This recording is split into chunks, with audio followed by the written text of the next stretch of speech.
Welcome everyone to another episode of Y&T and Friends Vinyl Talk. I'm your host Brian Foster, and on today's episode, we'll be doing another concert series. This time, we're going to be talking about Heart, who I saw a few weeks ago here in town.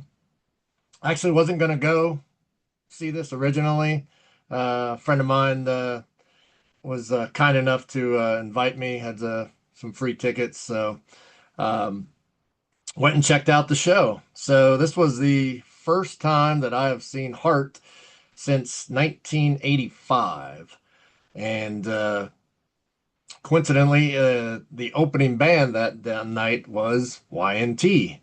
So Y&T was promoting Down for the Count, and obviously Heart was on their probably biggest selling album, their debut, not debut, sorry, self-titled from '85 on there. So yeah, so it's been a long time since I've seen Heart. I know that Anne has had some health problems.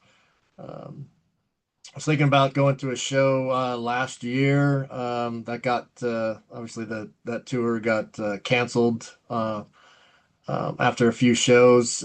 Cheap Trick was opening a lot of those shows last year. Big Cheap Trick fan here, so thought about trying to catch them. Heart with Cheap Trick, but again, those got canceled. So this time around, artist named Lucinda Williams actually opened the show here.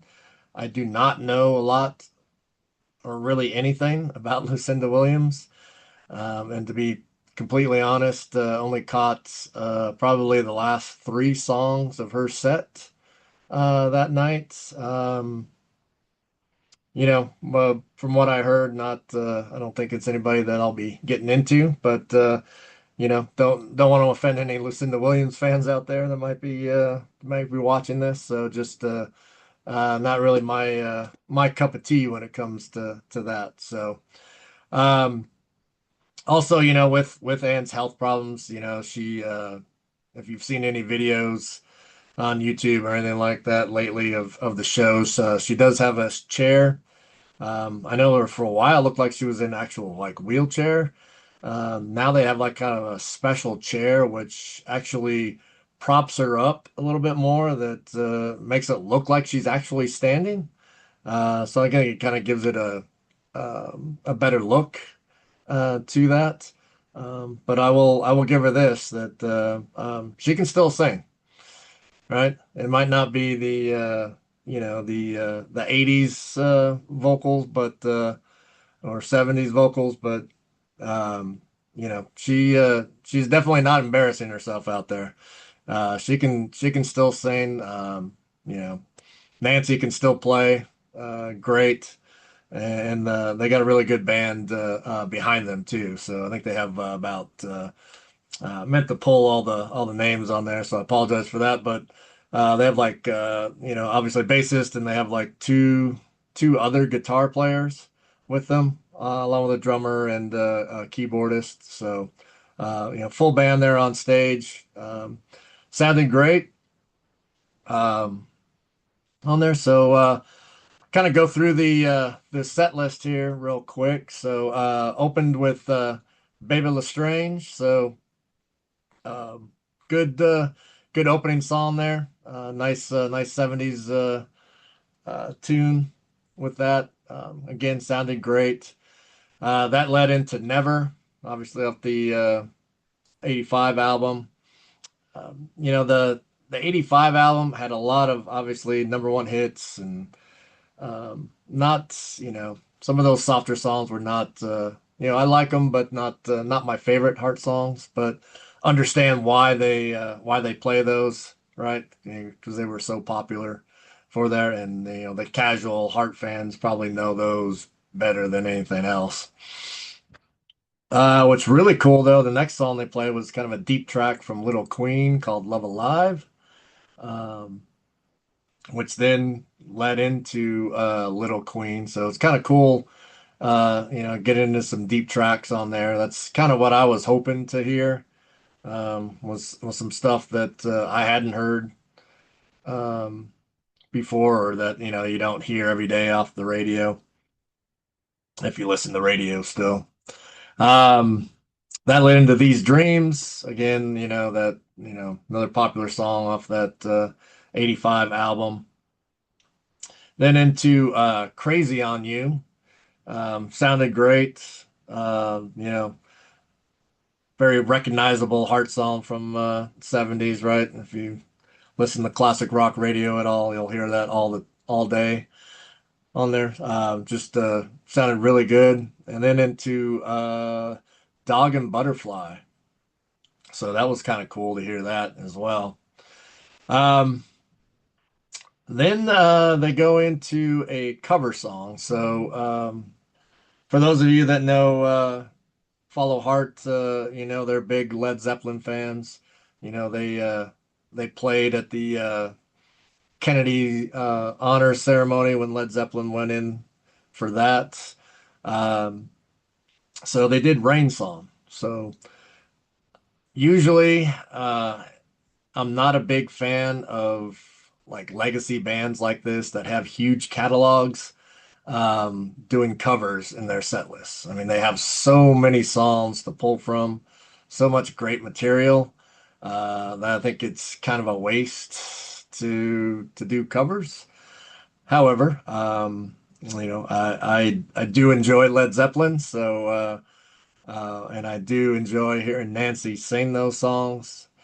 Sorry, Ann singing those songs. So, um, loved hearing Rain Song from them.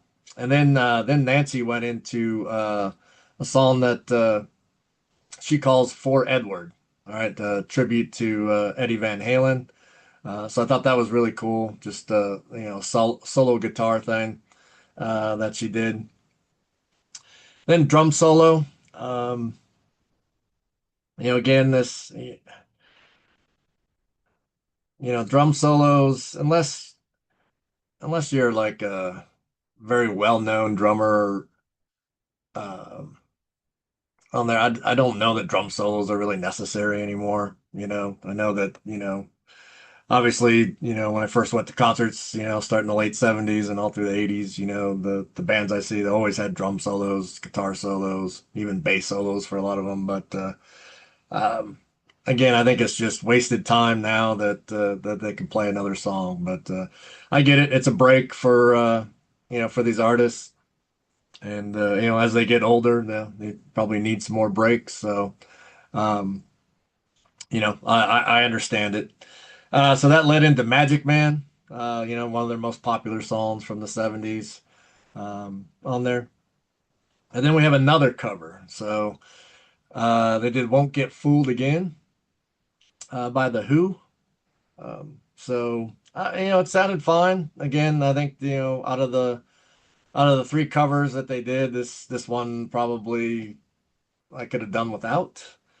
Again, I would rather heard a original Heart song than play. Um, Then we got another deep track from Little Queen. So they actually played three songs from Little Queen, which I thought was pretty cool. So Mistral Wind went up there. So and I'll be honest, like Little Queen's not an album that I play, front to back, really at all, or been years and years probably since I've played that whole album. So I thought that was kind of cool that they brought that one out. Then they did a couple of medleys. So they did Straight On. That's one of my favorite Heart songs, which led into Let's Dance, David Bowie. So again, kind of another cover there. Um, if they're gonna do a medley like that, I wish they would have done like another '70s song to go along with Straight On. But the Let's Dance was pretty cool. I mean, that's a cool Bowie song. And then the next medley was Alone and What About Love. So those two kind of make sense together. I totally get that. I think I'd rather hear those two songs as a medley than both of them in their entirety. So I was definitely okay with that. Um, then we have the encore. So the third cover, which is another Zeppelin, The Ocean.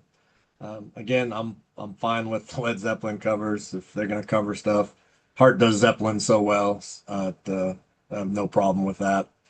And then ended the show with Barracuda. So, which just that's one of the more recognizable riffs, especially from the 70s there.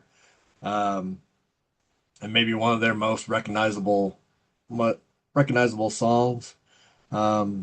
Besides I guess the stuff off the 85 album. So, but yeah, so that was the set list. Again, the band sounded really good. Excuse me. And sounded really good on there. So, if you get a chance, I would definitely recommend going to see them. Again, I wish there was a little bit of a better opener, for me. But